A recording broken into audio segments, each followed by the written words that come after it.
Energy Digicon underway. I'd like to hand over to the Premier. Thank you.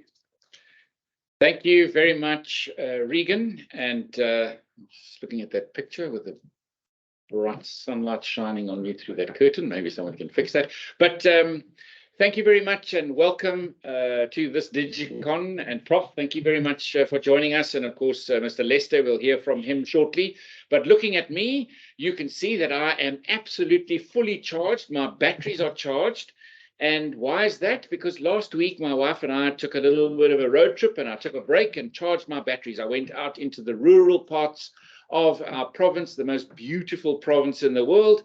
And the most amazing thing for me is the places that we booked, the Airbnb places or these rural places in our nature reserves, etc. The most amazing thing for me is they were all off the grid, bar the last place, which was a hotel in the West Coast region of our province. And when you get to some place that is off the grid with its solar panels and its battery systems, it's amazing how quickly you forget about load shedding. And I remember getting to this hotel at the last few days' stay of the break, and within hours of arriving at the hotel went into a load shedding period where candles came out and excuses, etc. And of course, you've got to engage with foreign visitors and let them know what this strange phenomenon is called load shedding. But that's why we're holding this Digicon, because it's about how are we going to transition and what are those benefits and how do we help indigent households. And those are all the things that we've been speaking about over time. When do we get a first town in our province to be load shedding free? What are the new investments? How are we engaging nationally, internationally? And where do the opportunities lie? I want to leave you as the citizens, the media, probably with just 2 points. The first is, are we creating and do we have the right skills for this future energy transition that we are all involved in and we're right in the middle of it right now? And I want to say I don't think we do. And it's so great to have the professor here from a university who also needs to be part of producing those skills for the future. I've just come from a meeting with Sasol, the Saldanha Bay IDZ, ArcelorMittal. They already have signed an agreement, and we're looking at how Saldanha Bay, the Western Cape, the Northern Cape, and Namibia can play a role in green hydrogen, not only for export, but also as a source of renewable fuels for the future into the region. The big thing for me is, do we have the right skills for this space? And if I look at the world map of the future prospects of green hydrogen, I see big work happening across the planet, everywhere.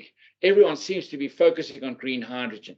We've got to make sure that we are understanding what those future skills are for this space, and are those skills being produced right now? Are learners in our education system who are making decisions on their subject choices at school level aligning themselves, if they are so inclined to think of themselves as a solar technician or a high voltage electrical engineer or everything in between, and probably some jobs that we don't even know exist yet, but it's that kind of field. And so that really is something that I want to leave all of us, is that this is a fast changing world, and we need to make sure we've got the right skills development going in to the future. And I think existing companies who are working many, many hours beyond normal days because of the demand, and you can see that when you speak to them, they're needing more electricians, they're needing more specialists in specifically green energy. And I get exactly the same thing from our municipalities who are busy trying to enable this new world, which they've never been enabling before. They've been stuck in an old paradigm, buying power and then selling it to you, the customer, and making a profit. And of course, that model is changing now as well. So yeah, it's great to be holding this Digicon. There are always a lot of questions, but there are also some great presentations and some answers. And I presume I'm going to hand straight over to Alvi Lester, who will just give us an update on where we are, and perhaps also start to answer some of those questions about, we all felt quite relaxed at level 1s and 2s, and suddenly we're back at 6. Alvi, over to you. Thank you very much, Premier, and welcome to the colleagues, Professor Eberhard the media, and everyone that's dialed in on the Digicon. So before I bring up the presentation, maybe just some quick responses. I think firstly, Premier, 100% correct. I think there's a huge shift, and it has been over the last few years in terms of the energy space, and I'm sure that Professor Eberhard will share quite a bit on that as well. And definitely there is a skills gap that's being created. I think we've just gone through a skills audit in the province. I think we're very conscious that in the new energy or emerging energy market, that there is quite a big skills gap that we need to close, and we need to start engaging with the likes of tertiary education facilities around how do we close that gap, and how do we close that, particularly in the medium and long term. Just from a business perspective, I think in the last 2 weeks, people have, I think I've had quite a bit of contact with people in terms of, what has happened? Why is it that we see this reprieve? Is it sustainable? Should they be putting their plans aside in terms of their own resilience, their own sort of alternatives? Is Eskom back on track? How are things going? And again, I think between my feedback and probably the more detailed stuff from Professor Eberhard, we'll probably get a good idea of what exactly is happening. But just on our own program, colleagues, I want to just highlight again, just so we keep our eye on the target, we still plan to get to our 2035 target. Just in terms of our programs, I think we're starting to see some good traction. Last week, we went to the market on items within the load shedding relief program. And I think by the end of this month, we'll probably, from a commercial perspective, start to see some movement in terms of those load shedding relief projects that we're looking at. Our provincial IRP, I want to also comment and say that, again, progress. We've concluded an agreement between ourselves and some international funders for us to be able to look at the provincial IRP. So that's quite positive. I think we'll probably also again go to market and start talking about having a tangible plan in place in the next 6 to 12 months as well. On the demand side management program, we're having an indaba at the end of this month between ourselves, the City of Cape Town, as well as Eskom in the province. I think just to get an understanding of what role each one of us will play in demand side management in the province. And I think this will shape largely the sort of scopes for the, for the 3 entities in the province in terms of our activities in demand side management. There's been a lot of activity on the new energy generation program. We've seen that George is ready to go to market in terms of an IPP. Stellenbosch, we literally on the brink of taking Stellenbosch to the market. The city's been out twice, so the city's making quite a bit of progress on their dispatchable energy tender that they've gone out. And then there's a lot of work taking place in the other pioneering municipalities for us to start looking at what projects we want to take to the market, specifically focus on the Saldanha space, and because of the green hydrogen opportunity that we see there. So we'd like to start moving on getting Saldanha ready to go to the market as well. On the network development program, also quite a bit of headway. We've also just seen the latest announcement where Eskom has been given funding from USAID to the tune of about $1.2 million for transmission upgrades. I think part of our discussion with the ambassador, the ambassador from the EU, was to talk about what activities can we unlock within the transmission grid that will create more megawatts on the system, but also start to talk about unlocking some of the distribution network. But just from a energy availability, yes, the last week, I think we've seen an improved energy availability factor. At the end of the week, we were sitting at about 58%. We were hovering quite close to 60% in the last few days. And there's a number of factors that contributed to that. I think clearly the winter outage plan is contributed to that. There's less maintenance that takes place in the winter. What you also find is that certainly some of the big customers, the smelters, the mines, etc., they plan their own maintenance over this period. And it's because there's a different pricing mechanism. Eskom has a winter tariff and a summer tariff. And so the winter tariff is quite expensive. It's a pricing signal that they send to customers.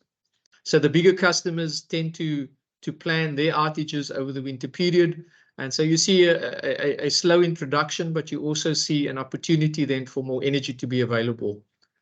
On the unplanned outage factor, and you can see this has sort of stayed roughly about the same.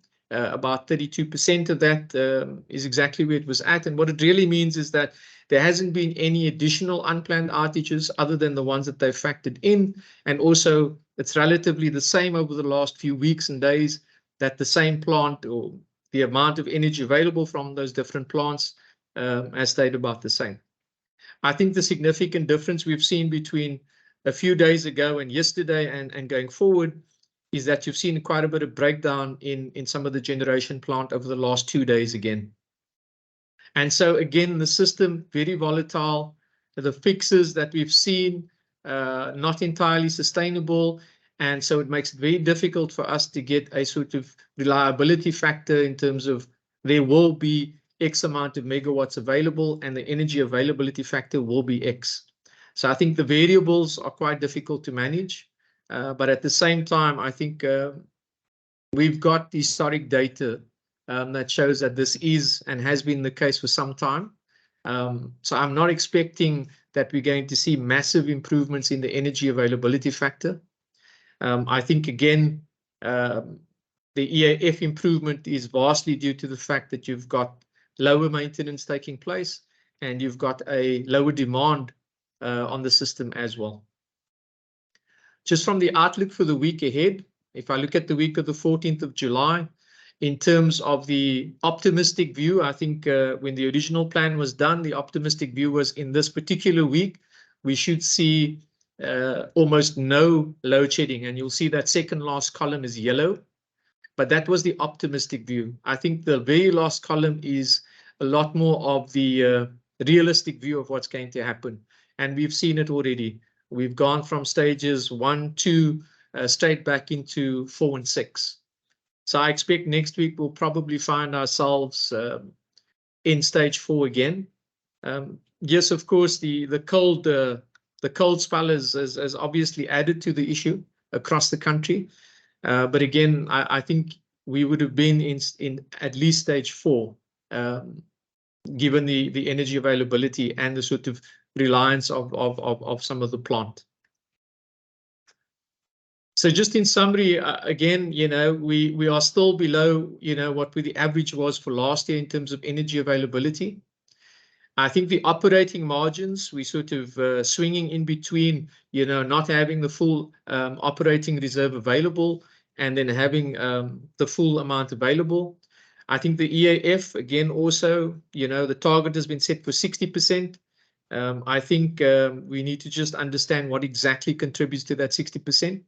Are we seeing a sustainable return of plant, or are we seeing, just lower demand, lower maintenance, and increased use of other sources of energy, as opposed to the plant on outage coming back and staying in service?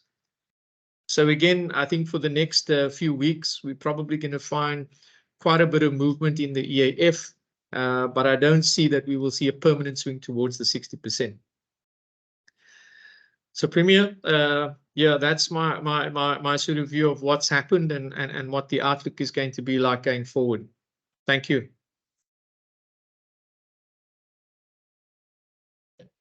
Thank you very much, Alvi. And as always, always nice to see that clarity, but also know that we've got this vision. We know where we want to go. It's not an easy fix. It's going to take time, but we need to make sure we get to that 5,700 megawatt target, because that's going to give us that energy sustainability going forward. And of course, all the other benefits that are going to come with it. But now we're going to move over to Prof. Eberhard. Thank you very much for joining us on this Digicon. Over the last years, I always really listen when you are on a radio program or on some of those energy platforms, because you bring such clarity and such wisdom, but also because you represent or come from a space which, as I said earlier, is a university developing not only the research and understanding of where we are, but also the future. And I mean, there's some amazing programs that are happening that I did visit the other day around some new fuels being designed, etc. But if we don't partner correctly with our universities, if we don't make sure that we enable the knowledge and the brains trust within the region to help affect our changes, our decisions. When I say our decisions, I'm talking about government, I'm talking about private sector, I'm talking about investors into the energy space. And of course, at the end of the day, users. And it's the users at the moment of electricity that really feel the brunt of the lack of maintenance and investment, etc. But Prof, it's really good to have you here. And if I can hand over to you. Yeah, thanks, Premier, and good morning, everyone. Let me start by just reinforcing something that Albi was saying around how is it that after a number of weeks of having lower load shedding, we are now moving into stage 4 and stage 6. Just the next slide, please.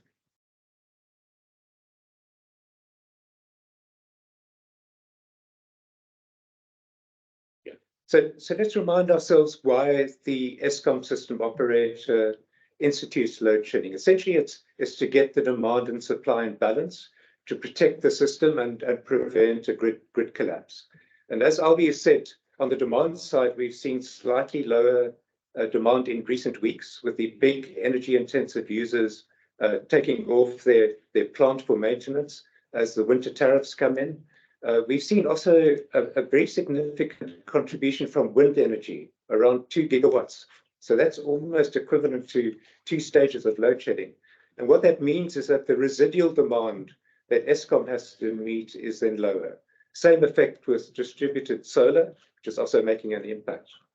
And then on the supply side, as Albi said, in winter, typically they take less plant off for maintenance, so there's greater availability of plant. And also the winter temperatures are lower, so you get better thermal efficiencies, and so you get lower partial load losses. All of this contributes to more availability. And then Eskom has been burning its diesel units very extensively. They say up to 30 billion Rand will be spent this year. I think it's unbudgeted, so it'll be interesting to see where that comes from. So what's changed over the last week? As Albi says, cold weather in Gauteng, we've had slightly higher demand on the one side, and on the supply side, Eskom breakages have increased somewhat. So the supply has gone down and the demand's gone up, and so more load shedding. What does the immediate future look like? I think we're in for a tough winter, but some respite towards the end of the year. So some of these big Kusile units that are being repaired will come back in December, and that will make a big difference. And some more Kusile and Vujip units next year. So the next slide again, please. Looks like there's a bit of delay in this. So the other question I've been asked quite frequently recently, what's happening at Koeberg? So we know Koeberg was built in the 80s. It's a 40-year design life. That expires, and its license expires in July next year. And if they want to continue and they want to extend that another 20 years, they're going to have to replace a lot of equipment, particularly these very large steam generators. You can see one being delivered to Koeberg there. And that work started, but it's way over time. Deadlines are being missed. Unit 1 was supposed to be complete now in July. It's extended into August, and I think the latest date is now mid-October. And then when Unit 1 is finished, Unit 2 will have to go off, also for an extended outage to refurbish its equipment. So for the next foreseeable future, at least one of Koeberg's units is going to be offline. That's 920 megawatts, almost equivalent to one stage of load shedding, and it's going to make a significant difference. Next slide, please.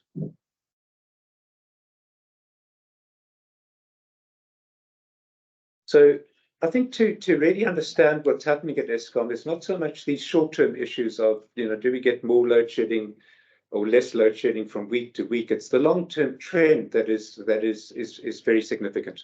And that chart on the left, you can see, is the average energy availability factor of Eskom's fleet, and it declined from 90% in 2000 over 20-year period to it dropped around 20%. And then you can see very significant precipitous decline in recent years. And the impact of that has been more load shedding. So we saw load shedding initially in 2007 and 8, again in 2014 and 15, and then every year since 2018, and it's got worse each year. This year already we have more load shedding than we had in the entire year last year. Again, we just have this delay, unfortunately, in the slides, but it will come through. So this is the first big issue in Eskom. It doesn't have enough capacity, and that capacity is unreliable. The next question, the next big issue is that power is dirty. Most of it is from coal, 84%. And so South Africa has a disproportionate contribution to climate change through carbon dioxide emissions. We're the 32nd biggest economy in the world, but we rank 4th in per capita CO2 emissions. And we're going to be faced with increasing international pressure on our exports. We'll have a carbon border adjustment mechanism, which will penalize our exports and make us less competitive going forward. And then the third issue here for Eskom is its financial sustainability. So it is technically insolvent, despite these huge price increases you can see in recent years, both in real and nominal terms. It still needs government bailouts, and it's had bailouts of some 220 billion rand now over the last few years. So Eskom recognizes this issue. It recognizes that it has an outdated business model. It has huge levels of debt. It's not earning enough revenue. In fact, each year it sells less electricity. It's not earning, its costs are high, and so the business model has to change. So what is government doing about this now? The president has set up this National Electricity Crisis Committee that has been supported by business, 10 work streams, and they're working in these 5 outcome areas. They want to fix Eskom. Sorry, could you just go back there? They want to fix Eskom is obviously the first priority. The second priority is for government to be procuring more power, mainly through the IPP office. The third one is freeing up the regulatory space for businesses to be investing in their own solutions, and this is where we're seeing the most progress. Fourth area there is rooftop solar, freeing up that space, and the Western Cape and Cape Town itself are taking the lead around this. Consumers being able to sell electricity back to the grid.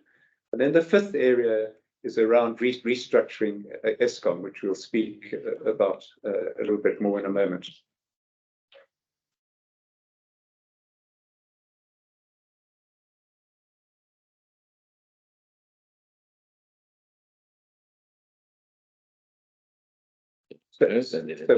So what government's about to do is to move from the existing industry structure where we have vertically integrated Eskom, and that's on the left there, generation, transmission, and distribution all in one company.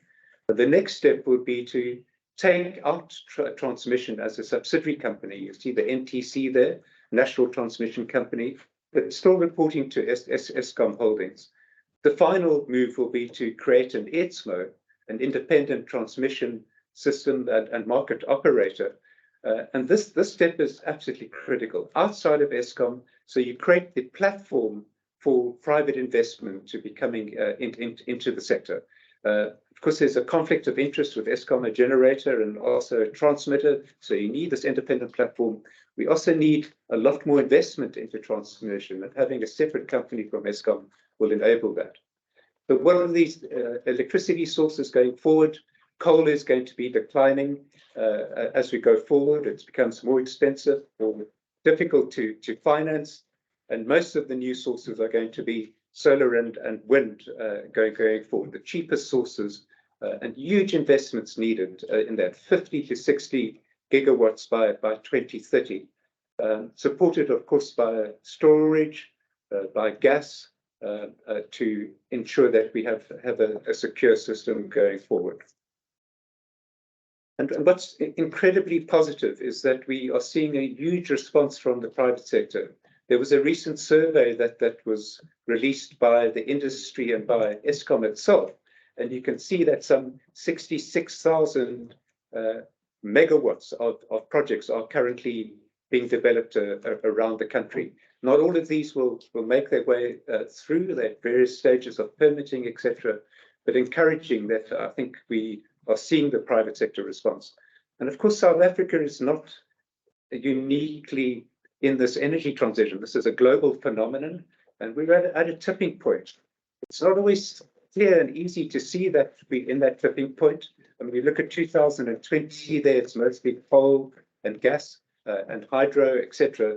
But the proportion of solar and wind on the system is going to increase enormously. So we're seeing unprecedented innovation. I always tell my students I've seen more innovation in the sector in the last 7 years than I've seen in 35 years in this business.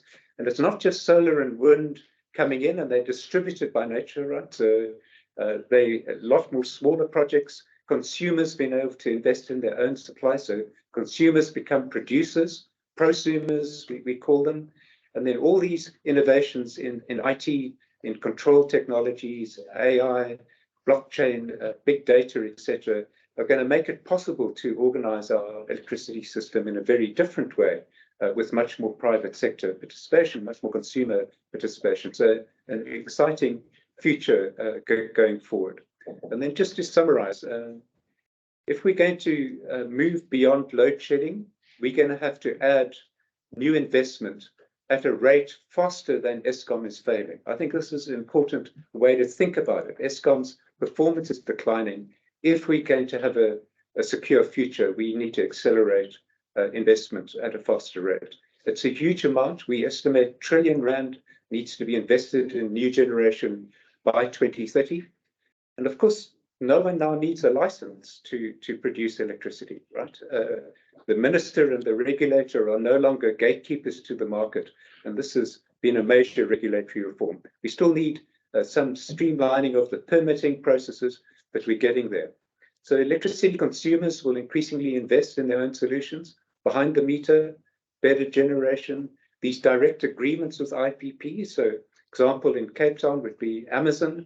It's contracted a solar plant in the Northern Cape, wheels electricity across the Eskom grid, a perfect solution for a company that's wanting to go 100% renewables by 2025. And then that third area, participation in electricity trading power market. So as we see the transmission come out, we will see the beginning of a power market, a power exchange, and exciting opportunities. And I mean, why I'm particularly pleased to be here today is the Western Cape really is leading the way in terms of procurements. We heard from Alvi there, City of Cape Town, George, Stellenbosch, and others doing this now, investing in improving supply security. Another important impact is going to be dampening the price increases. We saw where the Eskom prices are going, 18% increase this year. These other technologies will come in at lower cost. And of course, environmental sustainability, and then huge potential for the growth of green businesses here in the Western Cape along the supply chain. So I'm sorry I went a little bit longer than planned, but over to you again. Thanks. Thank you. Thank you, Professor. Always a great edification that you are able to give us, and on this platform, it's especially important. Just reminding the Western Cape as to how we're leading. And you mentioned the key word there, the magic word that the Western Cape government loves, innovation, and how we are innovating our way out of this, and the province is leading the way. Right, we've reached the stage of the Digicon where we will now open it up for questions. I've already received one question on WhatsApp from a member of the public. And it's a very simple one directed towards the professor, but you can keep those questions coming through in the chat box or WhatsApp or on the Premier social media platforms, and of course via email to me.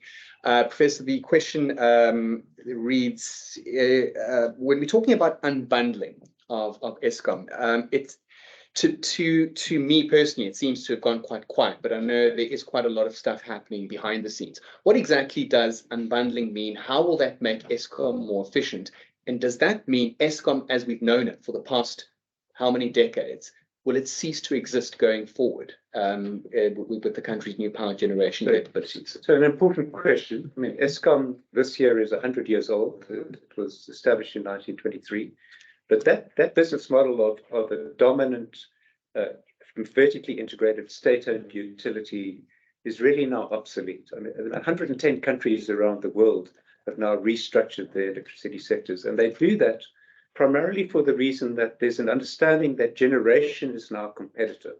You can have many players, but the grid is a natural monopoly. And so separating these two businesses is effectively what we're doing with unbundling. And so, as I said earlier, transmission and the system operation, the market operation functions will come out of Eskom. That's envisaged in the Electricity Regulation Act Amendment Bill, which has just been submitted to Parliament.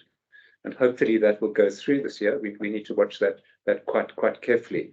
And this is really an absolutely essential step to create a sustainable energy market going forward. For those reasons I said earlier, you need this fair, transparent platform for contracting private power, and you need to be able to get more investment into the transmission system. And Eskom doesn't have the ability to invest further because of its debt situation at the moment. But it will still be part of our landscape. Oh, and the grid is the heart of the system, right? So the grid is really what we want to save going forward. What happens to Eskom generation is still a policy question, but they don't have the ability to invest in new generation. That has to come from the private sector. And as these coal plants age, as we increasingly subject to issues around decarbonisation, Eskom's generation business will shrink over time while the private sector grows and we get more players into the market. First, two more questions have come through for you. How constrained is the grid nationally and specifically in the Western Cape? So if we look at two separate pictures, but also generally, I mean, in real terms, how bad is it really? How constrained are we at the worst of it? It's a big issue, and it's an issue which really confronts the Western Cape. I mean, the Western Cape is the best resource area for solar and wind combined, right? And it's the area, one of the provinces now that has one of the most immediate constraint on further capacity on the grid. There is some innovation happening there now, the way you can combine solar and wind at the same constrained transmission nodal point with some curtailment, which would allow more wind to come on the grid. But the big urgency is to get more investment into that grid. You know, we've heard a lot about this 8.5 billion rand Just Energy Transition Fund. It's puzzling to me that we haven't liberated the flow of those funds, because the perfect place for those funds to go to is strengthening the transmission grid to connect renewable energy. Is that due to bureaucracy that we're not freeing up those funds? I think it's. You know, I've spoken to a lot of the international partners that have put up this fund, and they've expressed huge frustration that they're not getting the traction on the other side around projects to proceed with. We've also seen increasing suspicion from some quarters in government around what is the agenda of these international partners, that we shouldn't be bullied into decarbonisation. But in my view, these are funds that can be used in a very practical way, as I said, around strengthening the grid. That's not controversial and something that we should be proceeding with. Professor, one more question. I think we are heading towards a point where we'll have to start wrapping up due to time constraints, but how worried should we be about the delays of bringing the Koeberg unit back online? There's already been a ridiculous delay that has got a lot of people worried, but generally it's how worried should we be? I think there's some big issues there. I understand there's a lot of disputes with the main contractor from Anton.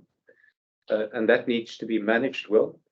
We certainly need more transparency and reporting of what's happening there. It's absolutely essential that they stick to timelines now, because if they don't, they won't make that license renewal date, right? And if they don't get the new license, they won't be able to continue operating.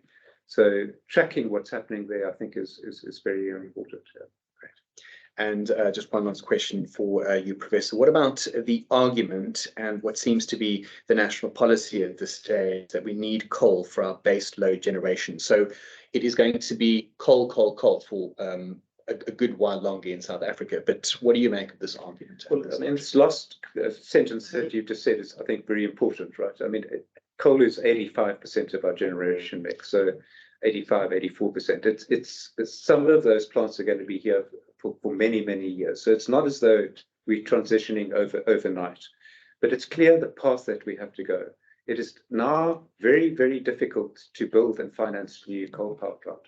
So I think the realistic future scenario is that the existing fleet will be run down over time in a planned way, so that we add sufficient additional and new capacity, and not just renewables. I mean, we need to think a lot about gas. Gas needs more prominence. Again, big issue of relevance to the Western Cape.